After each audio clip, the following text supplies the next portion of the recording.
Dalawang young farmer na may 30 heads backyard goat farm ang nabisita ko dito sa Nara, Palawan. So, ako po si Angel Estanyol. Ako naman po si Akero Umbian Jr., business partner ni Ma'am Angel dito po sa Nara, Palawan, A&A Goat Farm.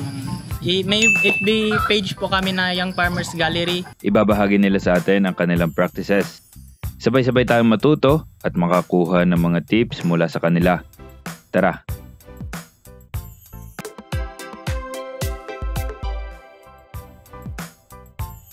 Kasama ko si Sir Rod. Siya ang ating ka-off-duty na tumulong maghanap ng farm at nag-alok si Sir ng libreng sakay back and forth. Thank you, Sir.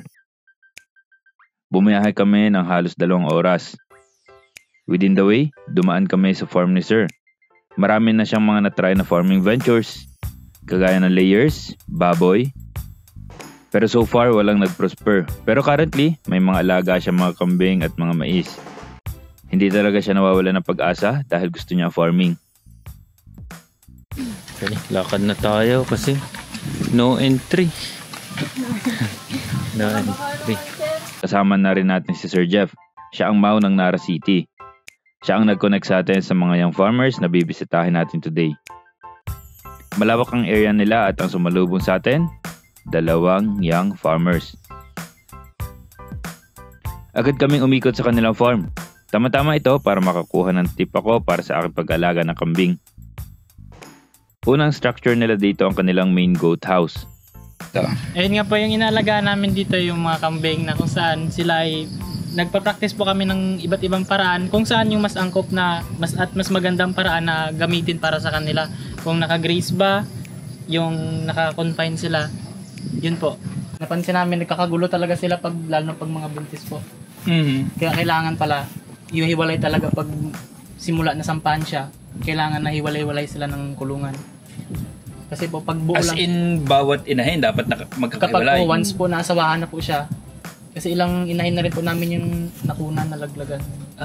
Dahil ginugulo nung barako po ulit? Ng barako po, tsaka nang mas matapang sa kanya na inahin. Okay.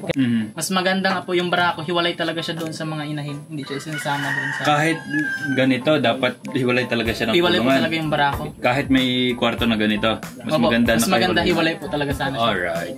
At ang napansin ko, napakalinis ng sahig. Grabe.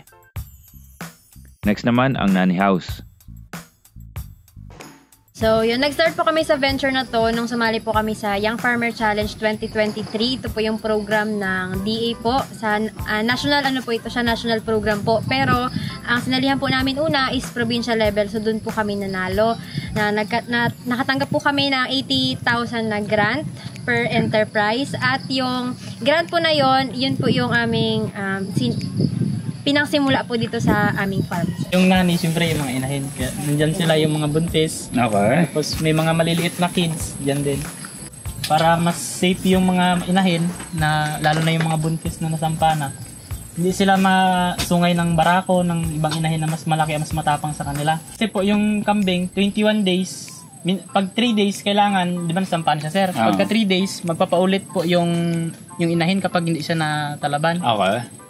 Pero pag hindi na po siya nagpaulit, within 21 days, malalaman mo naman po kasi sino yung magpapaulit sa kanila. Okay. Once na lumampas na po doon, sigurado na buntis na siya. Paano nalalaman na magpapaulit? Nire-record po namin sa kalendar, sir. Tapos 21 days po yun. Kailangan, pag lumampas na doon, 1 month yan, okay na po yun. Okay na. Talaga siya. Anong senyales ng kambing na on hit? Yung niya po, tail waggling, yung buntot, tapos may lumalabas na Basa ang likuran.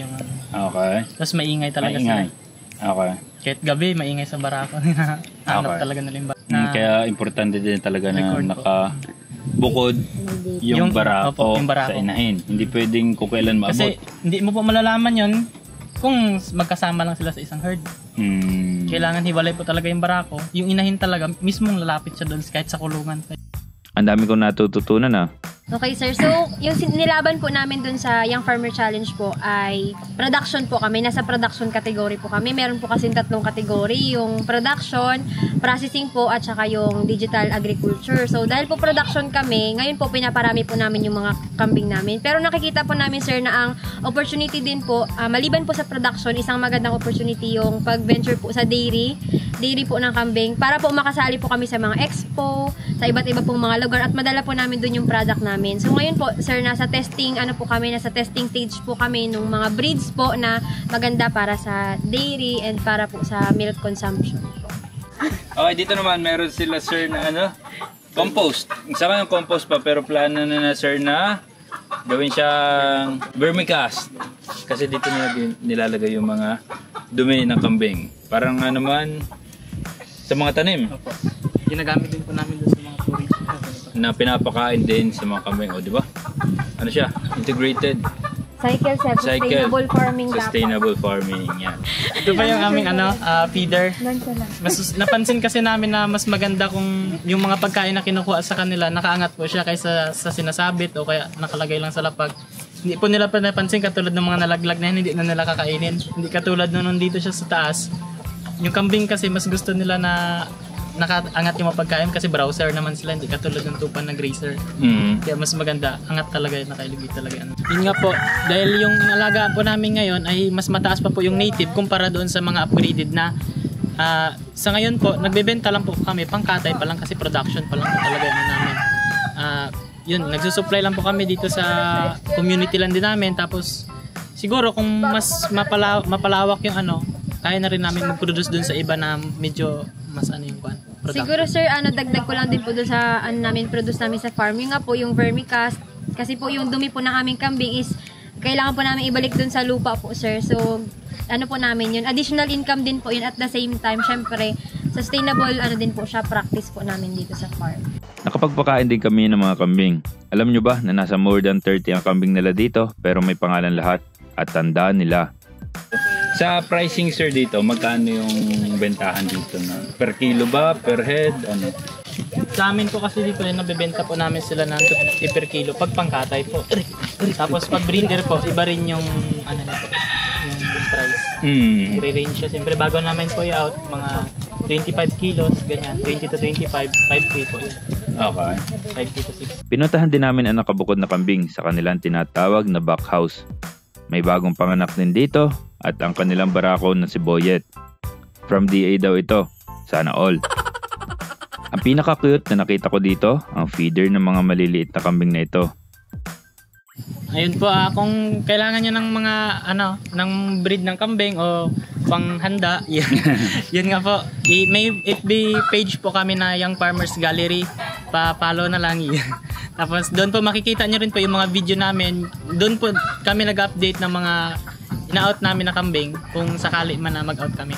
Pwede din po sa email at ANA Goat Haven Enterprises. So, yun po, pwede nyo po kami doon at sa Young Farmers Gallery po katulad ng sinabi niya. So, may mga few vlogs po kami doon na tungkol po sa kambing and pwede nyo po kami i-message doon.